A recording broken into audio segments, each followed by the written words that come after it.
नमस्कार, हम बानी प्रकाश जैस और अब हम रउआ लोग के ले चलतानी बम बम बोल रहा है काशी के सेट पे, जहाँ क्लाइमेक्स की शूटिंग चल रहा बा। और हमारा साथ मौजूद बड़े दिनेश भैया और अम्रपाली जी और संतोष भैया और रवि जायसवाल जी। तो सवाल अयाज खान भी था ना। और सवालों का सिलसिला यहाँ से शुरू करते हैं कि इस फिल्म की शुरुआत कहाँ से हुई? इस फिल्म की शुरुआत हुई जब हम लोग शूट कर रहे थे मोकामा के सेट पे। संतोष भैया बताए कि हम लोग फिल्म प्लान कर रहे थे, उसका बड़ा कुछ अच्छा हो सकता है, बढ़िया प्रपोजल आया। तो शुरू तो वहीं से हुआ, पर लोग ये नहीं समझ पा रहे थे कि ये कहाँ तक संभव हो पाएगा, क्योंकि पूरी स्क्रिप्ट मेल करना था जो भोजपुरी के लिए पहली बार हम लोगों के लिए पहला अनुभव था। तो हम लोग वहाँ पैकअप के बाद बैठते थे, हम संतोष जी, आम्रपाली जी, और पूरा स्टोरी लाइन बना के ये अपना लिखवाते थे और उसको फिर मेल भेजते थे। और उसके बाद पता चला वहाँ सब ठीक हो गया और रवि भैया आ गए वहीं से, तो वहाँ से शुरुआत हो गई। कई फिल्म मेकर्स इन दिनों भोजपुरी में फिल्में बना रहे हैं। इसमें एक नया नाम जुड़ जाता है, प्रियंका चोपड़ा जी का। हम लोग प्यार से किसी नाम लेते हैं। कैसा रहा अनुभव प्रियंका चोपड़ा जी की फिल्म में? बहुत अच्छा है। और सबसे अच्छी बात यह है कि जो लोग फिल्म से जुड़े लोग हैं, जो बड़ी हस्तियाँ हैं, उनका नाम जुड़ता है तो उन्हें खुद भी लगता है कि हम कोई अगर काम कर रहे हैं उसको सभी लोग देखने वाले हैं, सबको पता चल रहा है कि हम बना रहे हैं, तो कहीं कोई कमी नहीं रखते हैं। और इस प्रोडक्शन में कहीं कोई कमी नहीं हुई। नहीं तो नॉर्मली होता क्या है कि हम लोग स्क्रिप्ट जब सुनते हैं तो वो बहुत बड़ा होता है, सुनते समय लगता है कि बहुत बड़ी चीज़ हम करने जा रहे हैं, पर जब शूट करने जाते हैं तो पता चलता है कि हमको सुनाया गया था गदर और शूट कर दिए हम लोग गोबर। फाइनली रिजल्ट ये आता है। पर यहाँ ये अच्छा है, और वो संतोष जी के साथ पहली फिल्म से ही हम लोगों को दिख गया था। जब पटना से पाकिस्तान हमको सुनाए थे तो मैं बोला कि तो इसको भोजपुरी में बनाएंगे कैसे आप, कहाँ कोई ये तो बन ही नहीं सकता है, ये बहुत बड़ी स्क्रिप्ट है। तो संतोष जी बोले हम बनाएंगे, और इन्होंने बनाया भी, पूरी दुनिया ने देखा भी कितनी बड़ी फिल्म बनाएंगे। उसके बाद जो भी फिल्में बनाए, सारी फिल्में वो जो सुनाते हैं उससे बढ़ के बनाते हैं, उससे कम नहीं किया उन्होंने। और जब पीसी मैम के प्रोडक्शन में फिल्म बनाने का मौका मिला इनको, तो कोई कमी नहीं छोड़ा इन्होंने। और जितना दिन भी हम लोग शूट किए हैं, अपने काम से, स्क्रिप्ट से, शूटिंग से, प्रोडक्शन से, हर तरह से सब लोग संतुष्ट हैं और किसी को कोई शिकायत नहीं है। हर किसी को काम करके मज़ा आ रहा है, तो इससे हमको समझ में आता है कि अच्छा काम हो। आप संतोष मिश्रा जी के साथ लगातार ये तीसरी फिल्म है शायद, पटना से पाकिस्तान, फिर मोकामा और अब बम बम बोल रहा है काशी। ऐसा क्या है आप दोनों के बीच में? एक तरफ पटना से पाकिस्तान, फिर मोकामा, नाव बम बम बोल रहा है काशी। आप क्या चाहते हैं दिनेश जी को, मतलब किस रूप में देखते हैं इस फिल्म में, मोकामा में, पटना से पाकिस्तान में? तीनों में एक ही एक्टर हैं, तीनों में अलग अलग रंग जा रहे हैं। एज ए डायरेक्टर आप कौन सा रंग देख रहे हैं इस बारे में? मतलब जो अगर मैं लिखता हूँ या सोचता हूँ, और दिनेश जी के अंदर वो समझने की क्षमता है और कैरेक्टर के हिसाब से ढल जाना, तो बेहतर तरीके से कर लेते हैं कि सब्जेक्ट सुना दिया गया, तो जब अपना गेटअप वगैरह सब खुद डिसाइड करना, कैरेक्टर के लिए इतना मेहनत करके मुझे अगर काशी दिखना है तो काशी क्या होगा। और इस शुरू से इनके हर फिल्मों में रहा, वो मैं ही नहीं, कोई और भी डायरेक्टर हो, कोई राइटर हो, सब्जेक्ट का सूझबूझ और सिनेमा से लगाव और प्रेम और काम में एकदम एकाग्रता कि नहीं मुझे बेस्ट करना है। और इनके साथ ऐसा होता है कि टीम अपने आप अच्छी बन जाती है। अगर दिनेश जी हीरो हैं तो हर आदमी जो भी और आर्टिस्ट टेक्नीशियन हर आदमी अपना बेस्ट करना लगता है, और ऐसा नहीं लगता है कि हम कोई फिल्म कर, लग रहा है कि हर आदमी को वो अपना फिल्म कर रहा है, वो खुद फिल्म बना रहा है। तो टीम अच्छा काम करती है तो बेहतर सिनेमा बन जाता है। बाकी पब्लिक आम्रपाली दुबे जी से हम पूछना चाहेंगे कि आप लगातार हिट पे हिट दे रही हैं, ये जोड़ी सुपर हिट है हमारी इंडस्ट्री की। एक और हिट अब हम लोग देने जा रहे हैं, बम बम बोल रहा है काशी। कैसा फीलिंग है इस बार?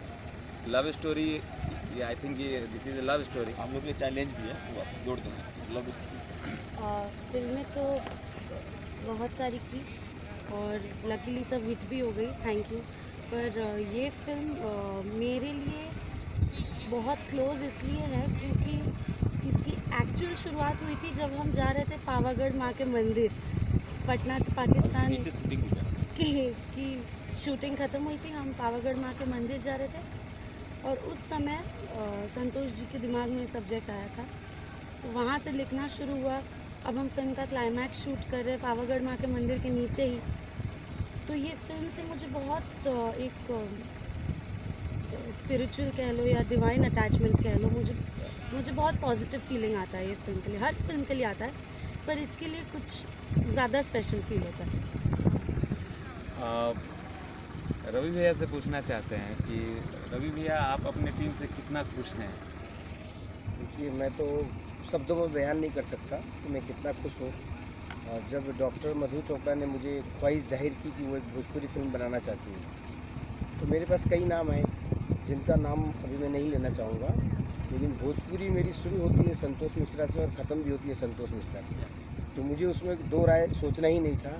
मैंने मधु मैम को क्लियरली बता दिया कि अगर मैं आप भोजपुरी बनाना चाहती हैं दिल से, तो संतोष मिश्रा के साथ ही मैं बनाऊँगा। तो फिर भाई प्रश्न उठा कि भाई हीरो कौन होगा, तो मैंने बोला भाई निरहुआ जी को छोड़ के तो और तो मैं मतलब रिस्क नहीं ले सकता। उसके बाद पटना से पाकिस्तान सीडी मंगाई गई और हम लोगों ने सब देखा, तो वहाँ हम लोगों की मुलाकात आम्रपाली जी से भी हो गई कि भाई अब तो ये तिकड़ी जो है इन्हीं के साथ काम करना है, और इस तरह से इस इतिहास की शुरुआत हुई और सब लोगों ने कोऑपरेट किया। मैं संतोष मिश्रा जी, हालांकि मैं उनको 15 साल से जानता हूँ, लेकिन लीग से हटकर आज वो एक भोजपुरी में नाम है, फिर भी कहीं कहीं कुछ ऐसी बातें उठी मगर उन्होंने बहुत अच्छा संभाला और दिनेश जी ने भी उनको गाइडेंस दिया और ये इतिहास रचने में हम कामयाब हो गए। और आज मैं अपने डिसीजन पे मुझे फ़ख्र है और खुश हूँ। सब लोगों ने दिल से काम किया है, तो पावागढ़ माता ज़रूर इसको एक बहुत बड़ा ब्लॉकबस्टर बनाए। हमने मेहनत की है और फल तो बस ऊपर वाले के हाथ में। अच्छा, जैसा कि आपने कहा कि आप रिस्क नहीं ले सकते थे, दिनेश भैया के लिए सवाल है, आप हिट या सुपर हिट कह लें, इसकी आप गारंटी बने हुए हैं इन दिनों। माता रानी की कृपा से हमेशा बने रहें। आम्रपाली जी भी साथ में हैं, दोनों सुपर हिट सुपर हिट। मुझे लगता है जिम्मेदारी आपकी बढ़ती जा रही है, तो इस यात्रा में आप अपने आप को कहाँ तक एक्सप्लोर करना चाहते हैं? मुझे लगता है कि सच में जिम्मेदारी तो है, पर वो मेरे अकेले के बस का नहीं है कि मैं उसको कुछ भी कर पाऊँगा। टीम ही है जो ये संभव कर पा रही है, हर बार फिल्में हिट हो रही है, अच्छी जा रही है, टीम की बदौलत हो रहा है। और आम्रपाली जी ने जैसा बताया, जब हम लोग पटना से पाकिस्तान शूट करके यहाँ कंप्लीट किए और पावागढ़ माँ के दर्शन के लिए हम लोग गए, तो फिर मैंने इनसे सवाल किया संतोष भैया से कि अब क्या,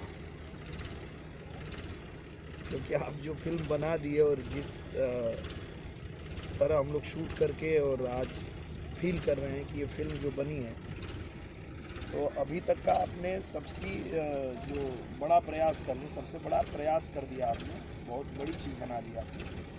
तो अब इसके बाद हम लोग क्या करेंगे? तो बोले कि देखते हैं क्या होगा। अभी माता रानी के यहाँ दर्शन करने चल रहे हैं, शायद वही कुछ रास्ता दिखाएं। और हम लोग दर्शन किए, दर्शन करके ना वो जो डोली होती है उसमें हम लोग बैठे थे और बैठ के आ रहे थे, हंसी मजाक चल रहा था। उसी दौरान इन्होंने बोला कि अभी लव स्टोरी बनाएंगे। उसका एक हल्का फुल्का कुछ उन्होंने स्वरूप बताया कि गांव की एक लड़की है, और सिर्फ इतना बताया इन्होंने कि गांव की एक लड़की है उसकी शादी होने जा रही है और जो लोग उससे शादी करने के लिए आए हैं उनको वो बोलती है कि आप लोग शादी मुझसे करने के चक्कर में मत पड़ो, नहीं तो जो मुझे प्यार करता है वो आप लोगों को गोली मार देगा। सिर्फ इतनी सी लाइन इन्होंने कहा और हमने बोले कि है तो सही लग रहा है। उसके बाद इन्होंने ताना बाना बुनना शुरू किया। तो मेरे कहने का मतलब ये है कि फिल्म हिट हो रही है, सफल हो रही है, उसमें सिर्फ मेरा योगदान नहीं है। वो शुरू होता है हमारे राइटर से जो एक अच्छी स्क्रिप्ट लिखते हैं, फिर उस प्रोडक्शन हाउस से जो उस स्क्रिप्ट को बनाने के लिए तैयार होती है, उसके बाद जो कैरेक्टर चाहिए जिस रोल में, उस कैरेक्टर को वो लोग लेके आते हैं। जैसे इस फिल्म में अगर आप देख लें, आज हैं, आप हैं, अम्रपाली जी हैं, धर्मेंद्र जी हैं, संजय जी हैं, संजय पांडे जी हैं, इसके बाद मनोज टाइगर जी हैं, तो अंतरा जी हैं। कहीं इन्होंने कोई समझौता नहीं किया। इनको जिस रोल में जैसे अच्छे एक्टर चाहिए उनको इन्होंने लाया। आप वो देख चुके हैं, तो पटना पाकिस्तान में भी आपने देखा है, मोकामा में भी देखा है। तो ये फिल्में जो सफल हो रही है उसके पीछे सिर्फ और सिर्फ कारण ये है कि जो ये लिखते हैं फिर वही शूट हो रहा है। ऐसा नहीं कि इन्होंने लिख दिया कोई बहुत अच्छा किरदार और उसको हम किसी को भी लाके और करवा रहे हैं और नहीं कर पा रहा है, तो फिर वो वही जो फिल्में आज हिट हो रही हैं वही फिल्में फ्लॉप होती। तो मिला जुला के सिर्फ यही है कि एक अच्छी टीम बने, अच्छे मेकर अगर उसको बनाएं, अच्छे से काम किया जाए तो निश्चित रूप से फिल्म अच्छी होगी, हिट होगी। ऐसा कहा जाता है कि धार्मिक यात्रा के दौरान जो सोच डेवलप होती है वो हमेशा मतलब हिट होती है या सक्सेस मिलता है उसको। पावागढ़ मंदिर जाने के दौरान अगर इस तरह की सोच डेवलप हुई है तो ऊपर वाले का आशीर्वाद तो हमारी फिल्म को है ही, अच्छी फीलिंग आ रही है। एक सवाल, ये तो सुपरहिट होना ही है क्योंकि पावागढ़ का जो मंदिर है आई थिंक 1000 फीट ऊंचाई पे है और ऊंचाई पे ही भगवान बसते हैं, अल्लाह मियाँ बसते हैं, ऐसा कहा जाता है। तो वहाँ से जो सोच डेवलप हुई वो तो हिट है ही। एक चीज़ आपसे पर्सनल सवाल, आप क्रिकेट भी खेल लेते हैं, आप एल्बम में भी गाना गा लेते हैं, आप शूटिंग भी कर लेते हैं, आप मीटिंग भी कर लेते हैं, सोते कब हैं? I'm sorry, I have something to say. Please, please. I have something to say. This man has the caliber. भले हमको 2 मिनट के लिए गाड़ी में सेट से बैठ के होटल जाना, 2 मिनट का जर्नी है, ये 2 मिनट के जर्नी में सो सकते हैं। ये अभी ब्रेक हुआ है, ब्रेक टिफ़िन खुलने में 2 मिनट का टाइम है, उसके बीच में सो सकते हैं। आई एम श्योर ये पॉटी करते टाइम भी सोते होंगे, ये कभी भी सो सकते हैं। इसका श्रेय मैं देता हूँ अपने डायरेक्टर को, अपने टेक्नीशियन को, कि वो मुझे इतना रगड़ते हैं जब मैं सेट पे आता हूँ। उसके बाद काम करके मतलब इतना थक जाता हूँ मैं कि मुझे यहाँ अभी आप लोग इंटरव्यू नहीं कर रहे होते तो मैं यहाँ बैठ के सो लेता, 2 मिनट में मेरा काम हो जाता।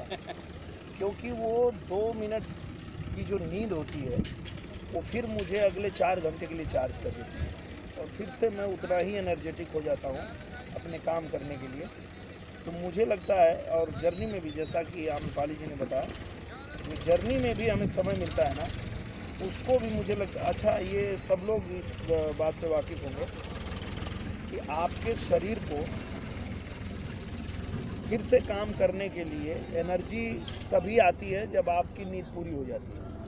आप दिन भर काम किए, थक गए, आपको लगता है कि अब मैं काम नहीं कर सकता, आप सो जाइए, 2 घंटे बाद उठ के आप फिर उतना ही काम कर सकते हैं। तो मैंने सोचा कि अच्छा ये मैं सीखा कहाँ से वो भी बता देता हूँ। मैंने ये सीखा है मनोज तिवारी जी से। अच्छा, मनोज तिवारी जी हमारे बड़े भैया हैं और हम लोगों के सबसे बड़े सुपरस्टार हैं। उनको मैंने एक बार पूछा कि भैया आप आज दिल्ली में हैं, कल लखनऊ में हैं, परसों मुंबई में हैं, फिर गुजरात में हैं, आप रोज़ शो कर रहे हैं, दिन में यहाँ कर रहे हैं, रात में वहाँ कर रहे हैं, फिर आप सोते कब? तो बोले कि जो रास्ते में मुझे टाइम मिलता है मैं उसमें सोता हूँ।